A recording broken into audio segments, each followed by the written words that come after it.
ตัวแรกแหงมันว่าแล้วตกถึงนกโอ้หากระห้องเมื่อกี้เก็ด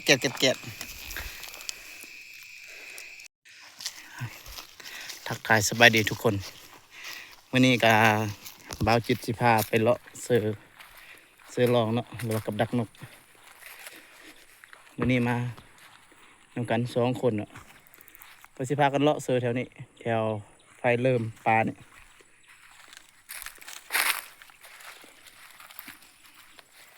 โอ้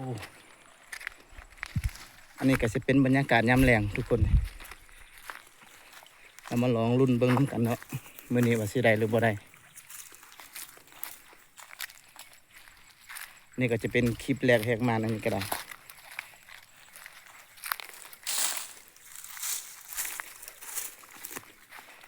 มีอย่างการติดตามเบิ้งไปนำกันทุกคนอย่าเขาสิสื่อให้ทุกคนได้เบิ้งนำกันเนาะ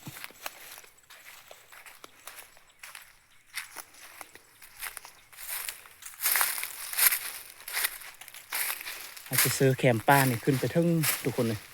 คนบอลขาวๆหันแม่นบอลอันไฟเริ่มปลาถ้าว่ากระเจ้าจูดให้แล้วมันเริ่มไปเลย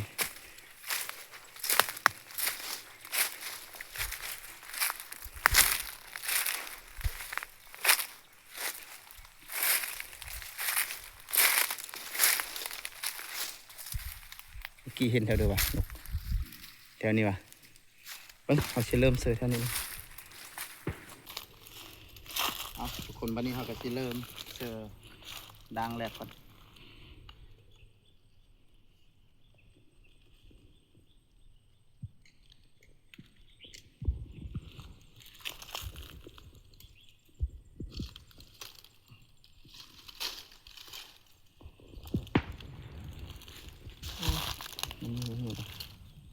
ทอก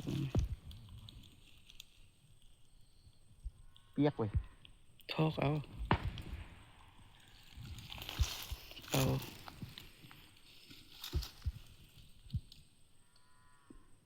ปีกมันเปียกนี่นกมาแล้วนี่เนื้อตามเขาก็จะเป็นตัวแมงเม่าทุกคนเลยแมงเม่าแล้วนี่เด้อตัวนี้คือสิบุบินนะบุลอง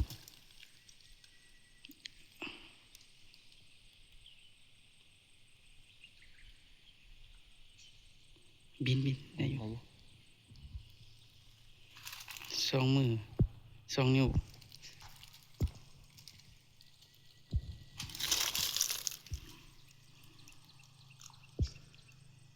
ตกมาแล้วโอ้นกควักโอ้ย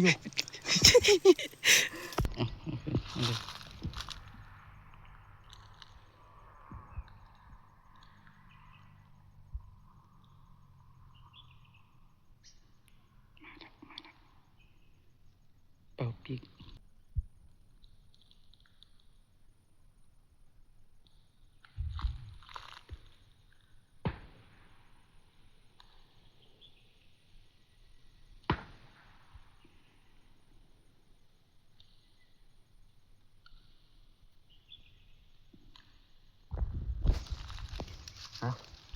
แล้วไปดังนึงตีนเลือดออก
ตายแล้ว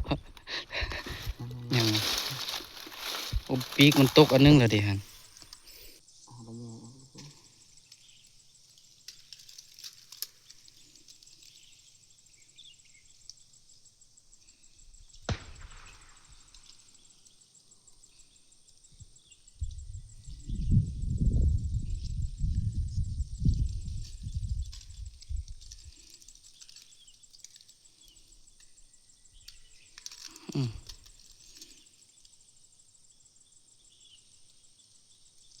อย่าสั่นแม่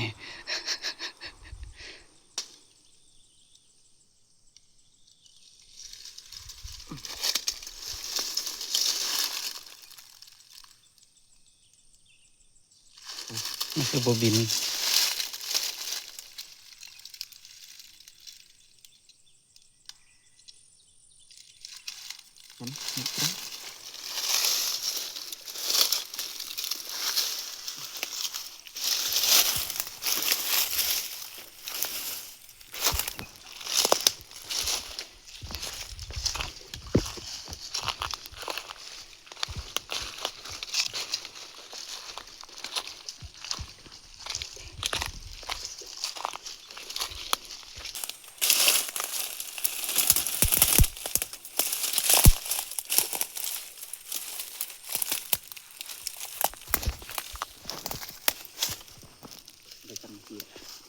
10 นาที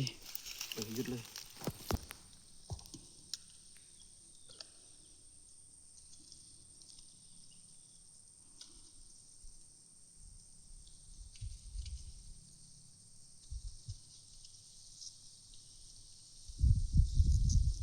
โอ้โย เกือบดี ไปแล้วตีตึง ไปแล้วไป บึงเก็บ วืดอยู่พุ่นมันบ่ตาม เป็นยังสมประหยัดอยู่กัน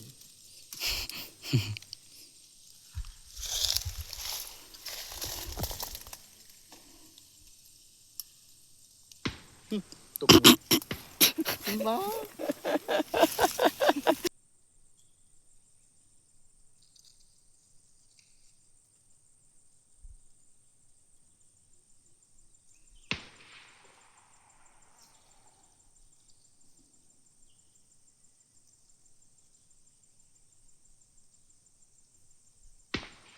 เสื้อปลายมันพี่นี่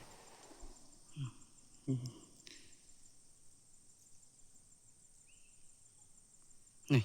ตายแล้วจากแมงเมาอืม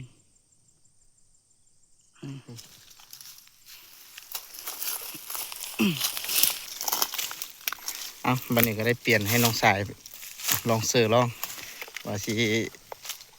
เสือได้บ่เสือนี่เลยนี่เลยเออเอ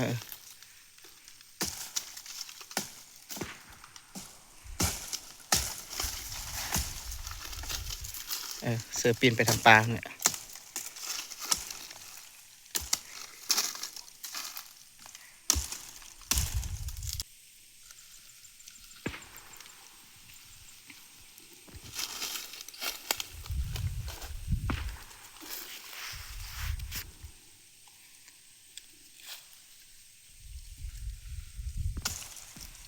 บรรยากาศยามแรงก็สิประมาณนี้แหละทุกคนนี่ก็พากันมาตอน4 โมงอันนี้ก็5 โมงยังแล้วนี่เสือหมดน่าจะยามได้อยู่เที่ยวเดียวทรงเถื่อนี่แหละโอ้สนุกบินถึงมีอยู่ทุกคนมีอยู่เห็นอยู่แต่ว่าบูฮูว่ามันสิไม่เห็นเนื้อครับบ่เนาะ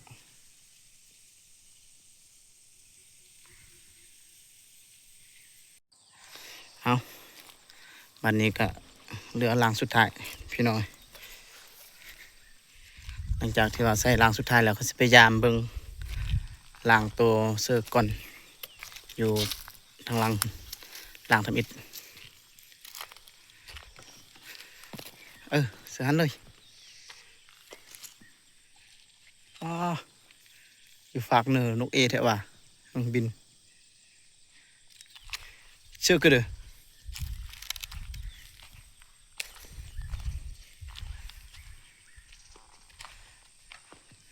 นี่ก็เป็นบรรยากาศ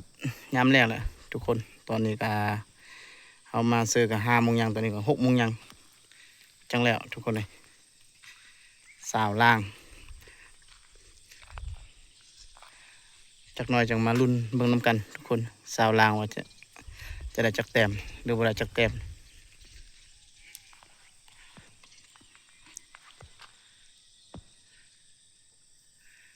ไปเลาะเสือแถวไฟใหม่นี่ไฟเริ่ม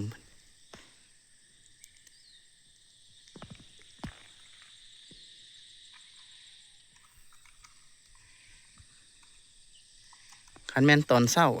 น่าจะได้อยู่ทุกคนเลยตอนแรกนะยังบ่เคยใส่จักเทือนี่หาก็มาใส่เทือแรกนี่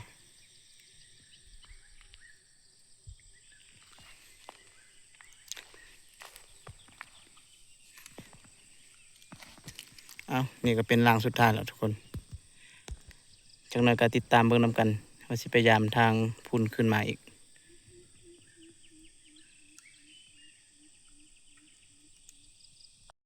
เอาทุกคนวันนี้หลังจากที่ว่าเซอร์แล้วก็พากันมานั่งถ้าประมาณ30 นาทีนี่แหละตอนนี้ก็สิลองพยายามเบิ่งมันสิมานบ่แล้วมาลุ้นเบิ่งนำกันทุกคนนี่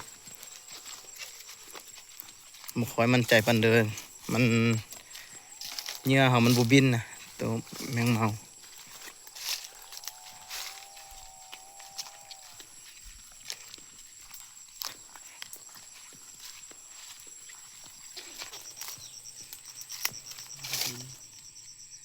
มันบ่บินแล้วมันแรงโพดอะ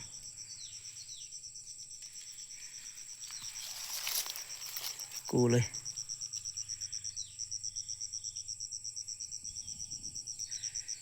ย้ำแล้วก็เสียออกเมื่อเลยเพราะมันสิค่ำแล้วทุกคน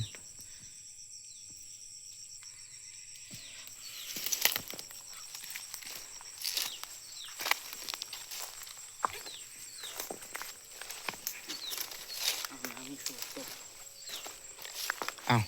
ทึกได้หันน่ะตกอ่ะโอ้แม่นแท้นี่นกเป็นแม่นโอ้ถึกตีนโอ้ มันเป็นแบบ ตัวแรกแห้งมัน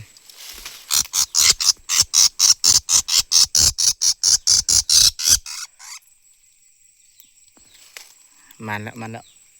ทุกเลยนะ ทุบเลยขาเลย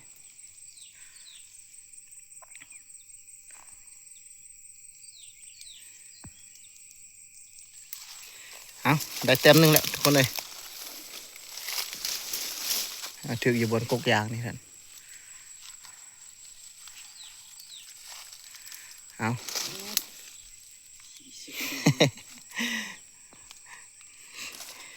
เต็มหนึ่งตามมาเต็มที่2สิมีอยู่บ่เอามาลุ้นเบิ้งน้ำกันทุกคนเลยสาวล่างยาม2 ล่างถึกตัวหนึ่ง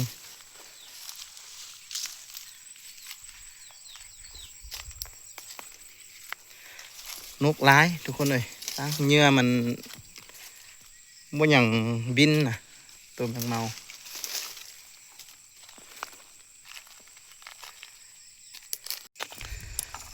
เอามาลุ้นล่างสุดท้ายจังจะมาสรุปให้ทุกคนได้เบิ่งนำกันเนาะว่าได้หลายสำใด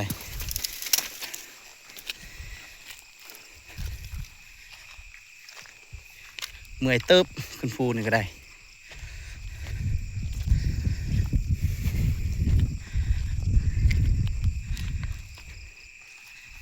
เอาลุ้นล่างสุดท้าย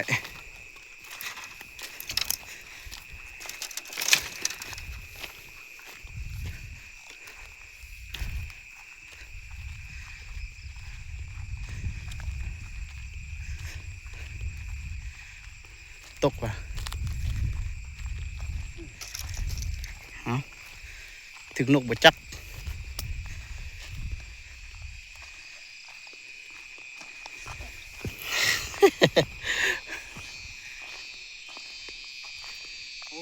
โอ้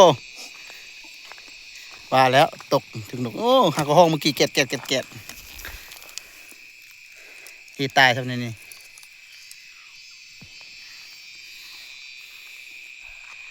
โอ้ นี่ละพี่ เก็บรถอ่ะสาวล่างปันนี้มาสรุปให้ทุกคนได้เบิ่งน้ำกันปันนี้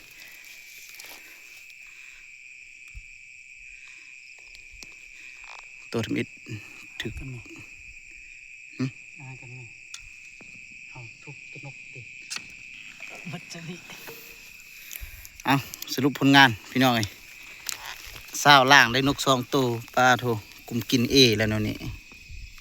มีแต่นกเป็นแว่นนกเหยื่อมันบ่บินทุกคนเลยยามแรงนี่บ่ได้เสือแมงเมานี่แมงเมาเนี่ยต้องแม่นตอนเช้าเอามื้อหน้าแก้ตัวใหม่สิมาแก้ตัวใหม่ให้ทุกคนได้เบิ่งกันสุดนี้เนี่ยยอมแพ้แล้วมาแรงพุ่นนะมันแมงเมามันขี้คร้านบินมันบ่บินมีแต่ปลาบึดเดียวกับตัวมดตอมเบิด